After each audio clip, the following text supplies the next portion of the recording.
Here's a look at Brady Street in Davenport near the stadium. Before floods came in on Friday, things were pretty calm at first, but as you can see, that changed rather quick. Davenport city officials say fire crews handled 144 calls between 5 p.m. and midnight on Friday.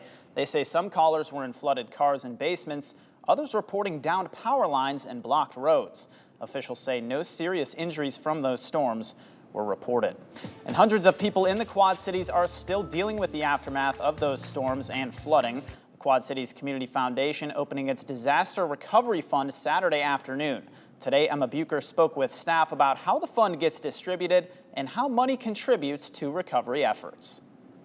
Quad Cities Community Foundation hasn't activated its disaster recovery fund since 2023 in response to the Main Street apartment collapse in Davenport. In 2019, we used that fund for the first time in the river flooding that impacted downtown Davenport and other parts of town. Kelly Thompson, the foundation's vice president for grant making and community initiatives, saying the fund also activated during the COVID-19 pandemic. And we are activating it this weekend. Severe storms swept in Friday, flooding cars, homes, and basements, dozens of families evacuating their homes. American Red Cross and the Salvation Army helped people immediately in terms of making sure they had a place to go. The Recovery Fund deals in the aftermath of disaster, making sure area nonprofits have enough money to support long-term recovery efforts. It's entirely made of community donations and is sent directly to nonprofits, not to individuals. What we saw in floods before is that people need help cleaning up. They may need, nonprofit assistance or volunteer assistance with that. Many people need case management assistance, just to have somebody to sit down and talk with and say, here's my situation, what resources can you connect me to? Disaster Ready Quad Cities, consisting of the foundation, community aid groups, and local emergency management services, is meeting Monday to discuss next steps. We will start to hear from everyone, okay, what needs are you seeing where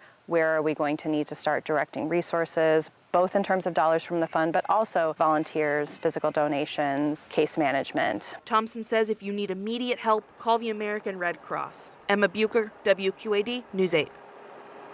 And if you're in need of help right now, the Red Cross has opened a shelter for people displaced by flooding. The shelter is inside the J.B. Young Opportunity Center on North Main Street. Volunteers are providing safe beds, hot meals, phone charging stations, and help with recovery resources. If you need assistance, go to the center or call 1-800-RED-CROSS. U-Haul is offering 30 days of free self-storage and U-Box moving containers at 3 eastern Iowa locations. That's for anyone in the QC area dealing with some of that storm damage. U-Haul says the free storage aims to give families time and space to recover. Residents can contact any participating U-Haul facility or call the company's regional office to sign up.